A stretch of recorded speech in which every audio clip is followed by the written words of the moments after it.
मिथुन राशि वाले बंधुओं, स्वागत है, अभिनंदन करते हैं आप सभी का मिथुन राशि भिंड यूट्यूब चैनल में। तो मिथुन राशि वालों, जरा सावधान हो जाओ। मई माह के अंत में आपके साथ एक बहुत बड़ा धोखा होने वाला है। धोखा भी इस प्रकार का होगा कि आगे आपका आने वाला जीवन पूरी तरह से तहस नहस और बर्बाद होने वाला है। आपकी राशि और कुंडली में बन रहे हैं कुछ इस प्रकार के ग्रह योग, साथ ही महामाई ने भी दी हैं हमको कुछ ऐसी अनुभूतियां जो आपके बारे में यह संकेत दे रही हैं कि इस माह के अंत में आपके जीवन में कुछ नकारात्मक घटित होने वाला है। कोई एक व्यक्ति है जो आपके जीवन में आएगा और आपको धोखा पहुंचाएगा। जी हाँ बंधुओं, आपको बहुत ही सावधान रहने की आवश्यकता है और यदि आपने लापरवाही दिखाई तो आपका बहुत भारी नुकसान हो सकता है, आपके ऊपर घात हो सकता है, आपकी धन दौलत रुपया पैसा, आपकी सुख समृद्धि सब कुछ लूटी जा सकती है। जी हाँ बंधुओं, एक बात हम आपको याद यहाँ पे पहले से ही करवा दें, पहले भी हम आपको बता चुके हैं ये बात कि आपके शत्रु आपके अपनों में ही छुपे हुए हैं।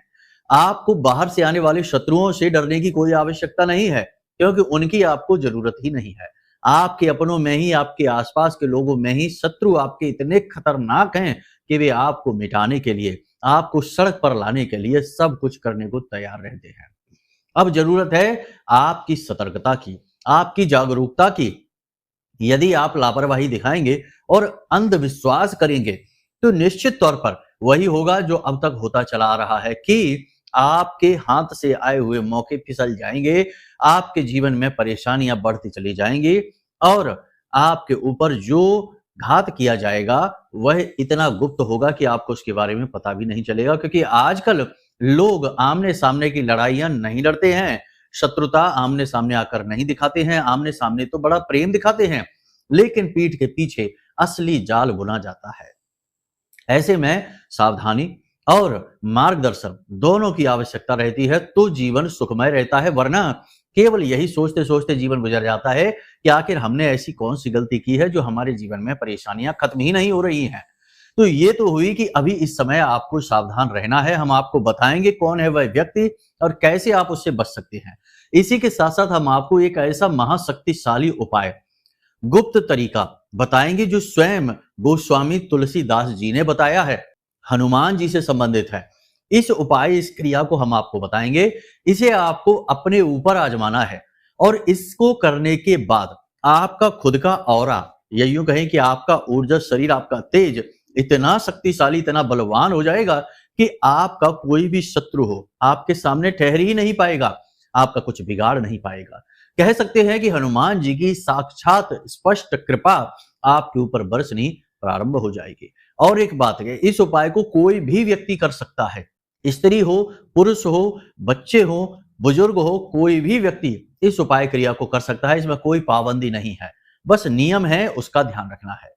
इसी के साथ साथ हम आपको यह भी बताएंगे कि आपकी कुंडली में शत्रु योग कब बनता है, क्योंकि कई बार ऐसा भी होता है कि आपकी कुंडली में कुछ ऐसे ग्रह नक्षत्रों के योग बने रहते हैं जो शत्रुओं से आपका पीछा छूटने ही नहीं देते हैं। हर पल प्रतिपल आपके आसपास शत्रु घूमते रहते हैं।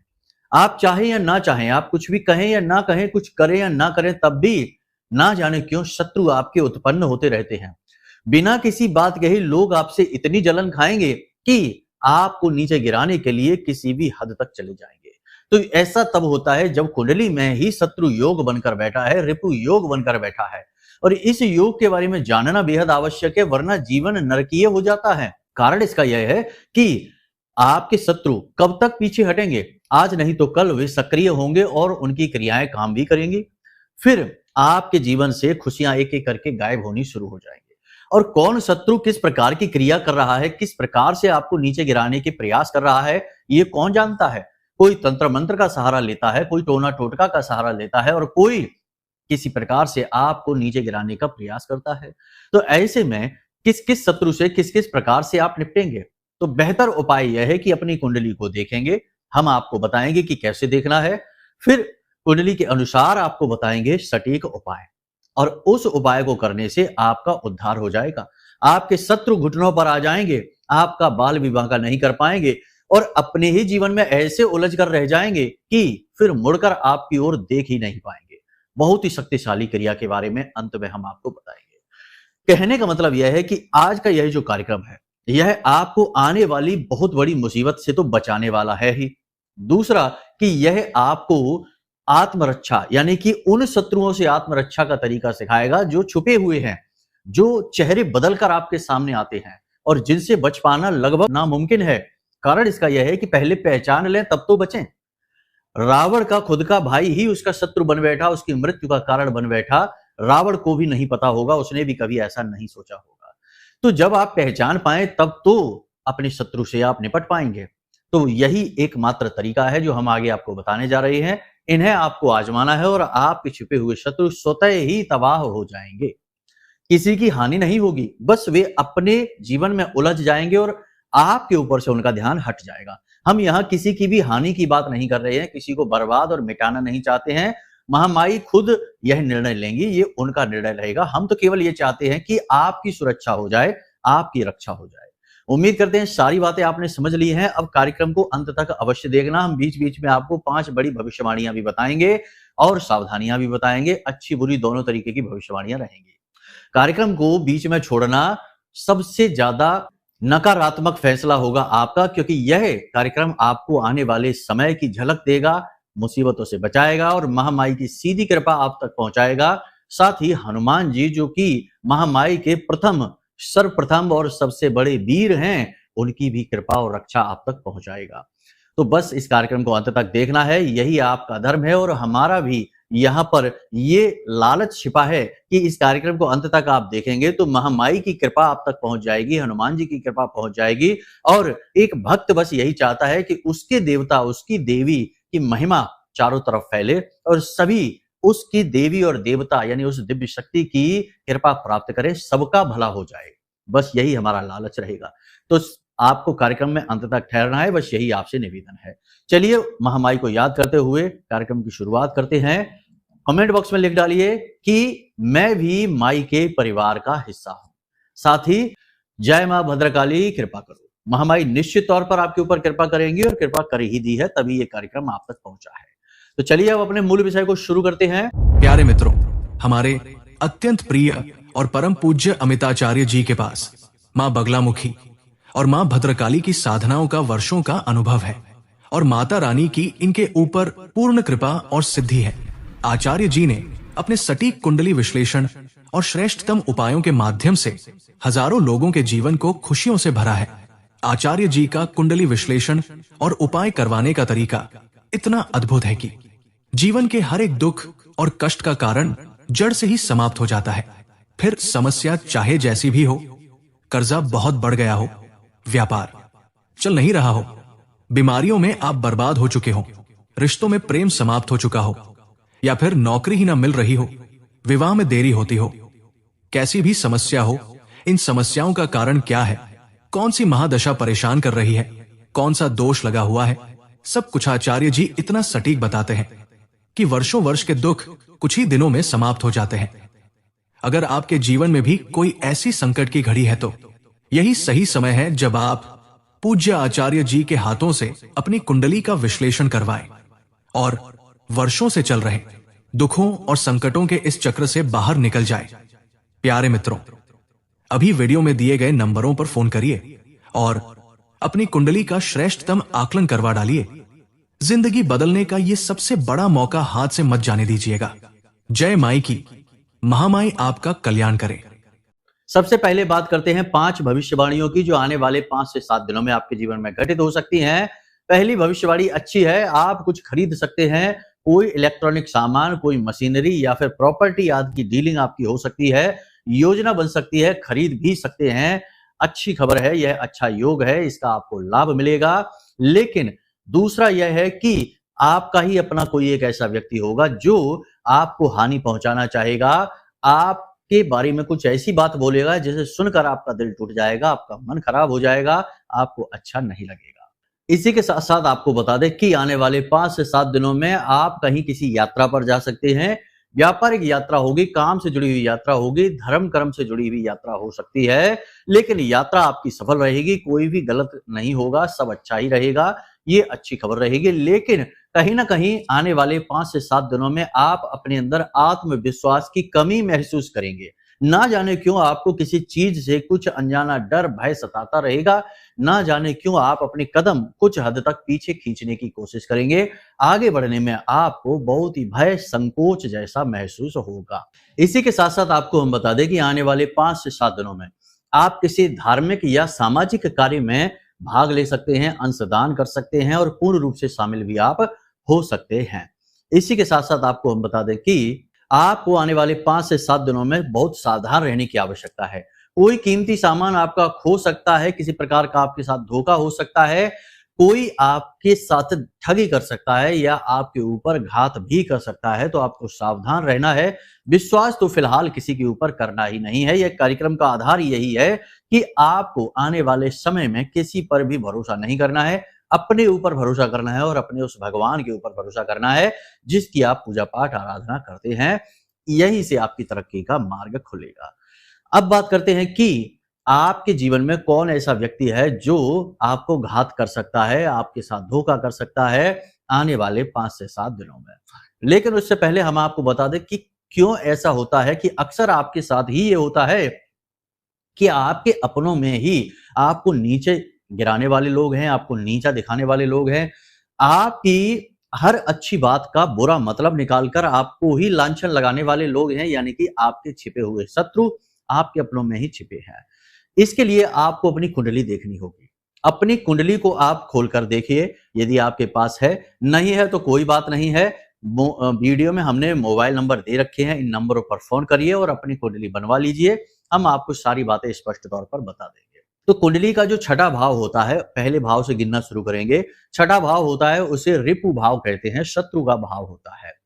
इस भाव में यदि राहु, केतु, शनि और मंगल आकर बैठ जाते हैं तो ये भाव शत्रु कारक हो जाता है और यहां आपके शत्रु हमेशा बने ही रहते हैं।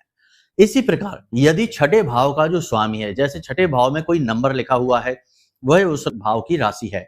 मान लो कि 2 नंबर लिखा है तो फिर वृषभ राशि है और इसका स्वामी शुक्र हुआ। तो अब यदि आपकी कुंडली में शुक्र को आपको देखना है तो शुक्र के साथ यदि कोई पापी ग्रह बैठ गया, जैसे राहु बैठ गया, शनि बैठ गया, मंगल बैठ गया या केतु बैठ गया, तो आपके छुपे हुए शत्रु हमेशा बने रहेंगे।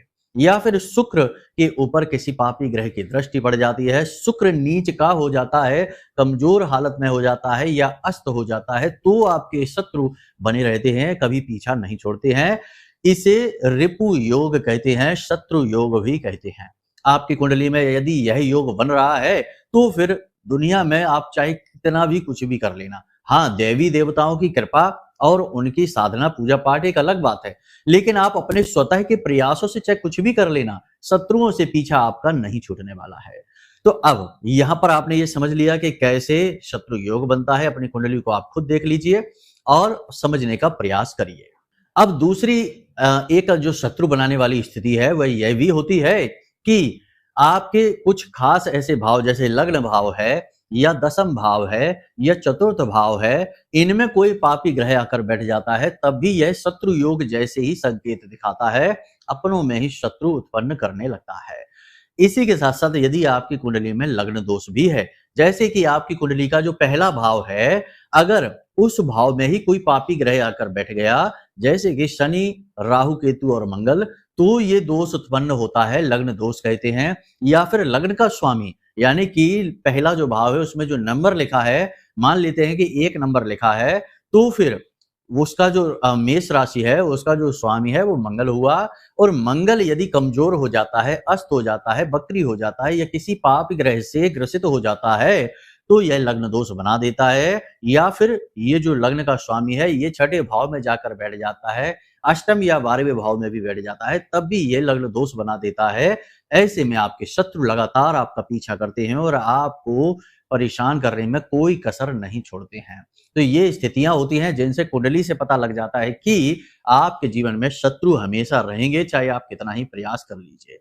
अब ऐसे में आपको जरूरत है रक्षा कवच की।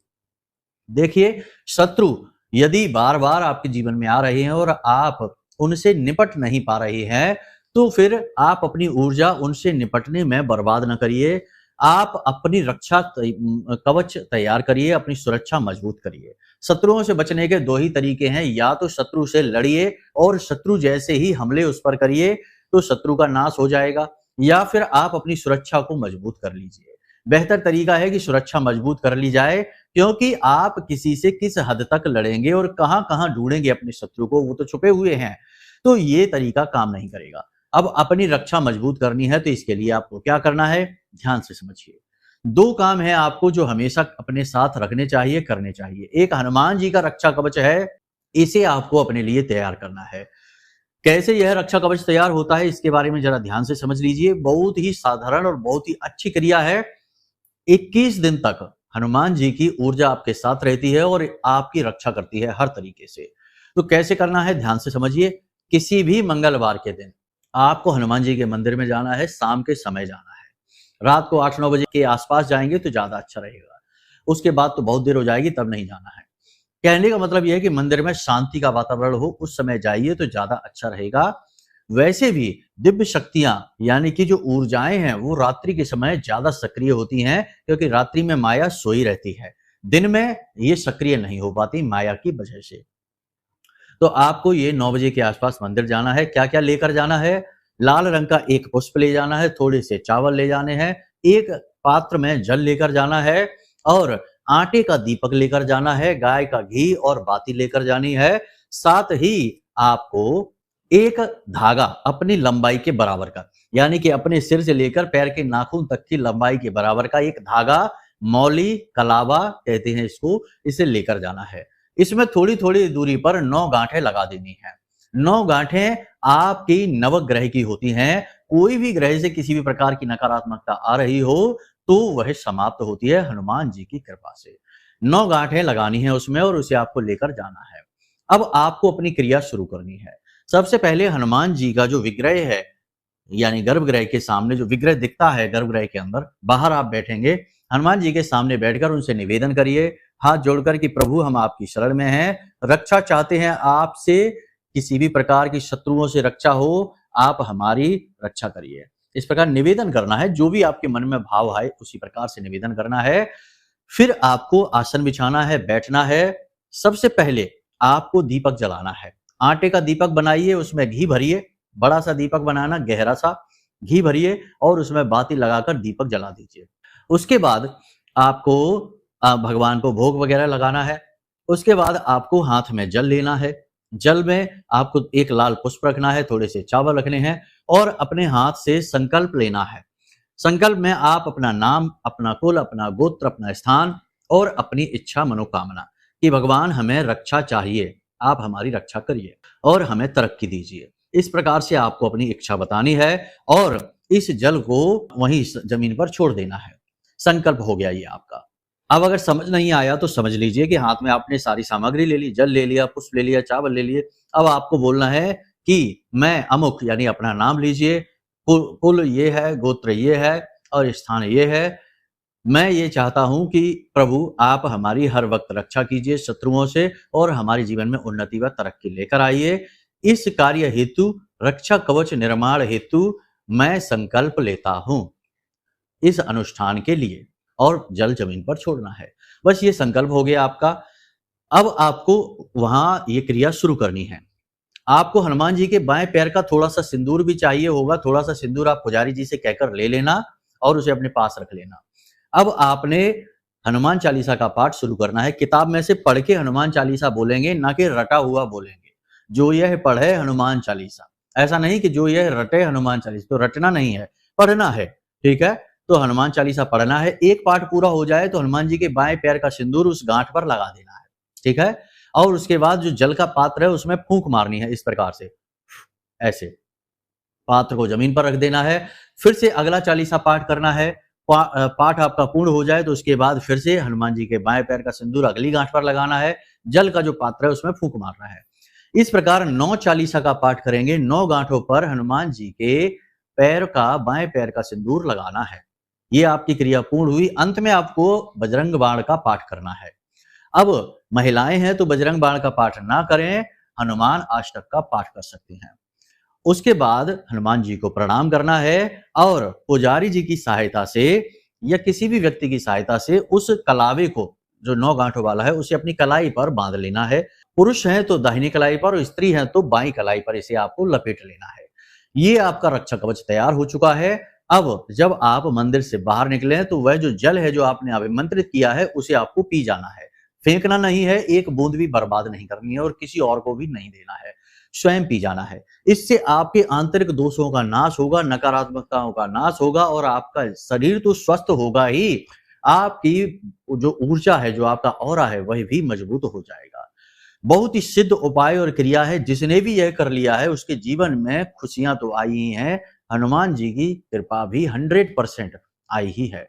पूरे भाव के साथ आपको यह करना है। अब इस क्रिया के बारे में प्रचार नहीं करना है, लोगों को बताना नहीं है, चुपचाप इसे कर लेना है। दूसरा कि हर 21 दिन के बाद, यानी कि 21 दिन जब आपके पूर्ण हो जाए तो 22वें दिन इस कलावे को उतारना है और इसे जल प्रवाहित कर देना है। जल प्रवाहित नहीं कर पा रहे हैं तो तुलसी मैया जहां आपके घर में हैं, विराजमान हैं, वहां थोड़ी सी मिट्टी खोदनी है और उस मिट्टी में उसे दबा देना है। और 22वें दिन या फिर जब भी उसके बाद मंगलवार पड़े तो आपको फिर से इस कलावे के साथ ये रक्षा कवच दोबारा तैयार कर लेना है। जब तक हनुमान जी की कृपा आपको चाहिए, इस कवच को तैयार करते रहिए। बहुत ही सिद्ध क्रिया है और आजीवन चलने वाली है। आपके घर में यदि सूतक या पातक हो जाता है या आप कहीं किसी की शव यात्रा वगैरह में चले जाते हैं, किसी नकारात्मक वातावरण में फंस जाते हैं तो यह कवच दूषित हो जाता है, फिर इसे उतारना होगा, दूसरा कवच बनाना होगा। इन बातों का आपको ख्याल रखना है। बाकी हनुमान जी फिर आपकी रक्षा करेंगे और शत्रुओं का नाश हो ही जाएगा।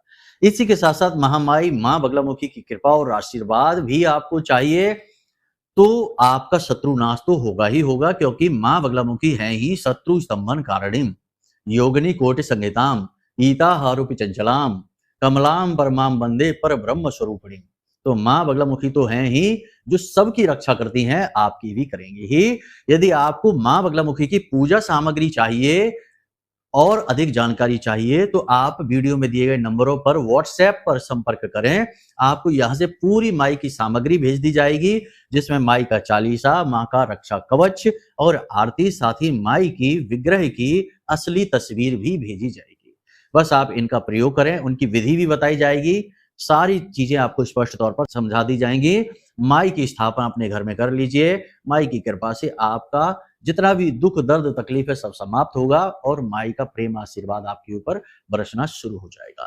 तो इसके लिए आप संपर्क कर सकते हैं। अब यदि कोई मन में प्रश्न उठे या कुंडली का विश्लेषण कराना हो तो वीडियो में दिए गए नंबरों पर फोन करिए, हम आपकी कुंडली का विश्लेषण कर देंगे। आपकी कुंडली में मौजूद योग, युतियां, दोष, गुण, सारी चीजें स्पष्ट तौर पर आपको बताएंगे और दोषों के अनुसार सटीक उपाय भी आपको दे देंगे, जिससे कि आपके जीवन में आ रही तकलीफों का नाश हो जाएगा और जीवन आपका बदलेगा।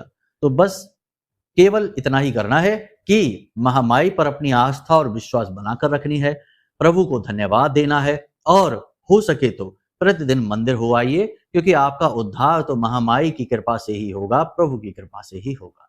तो प्रेम से बोलिए जय माई की।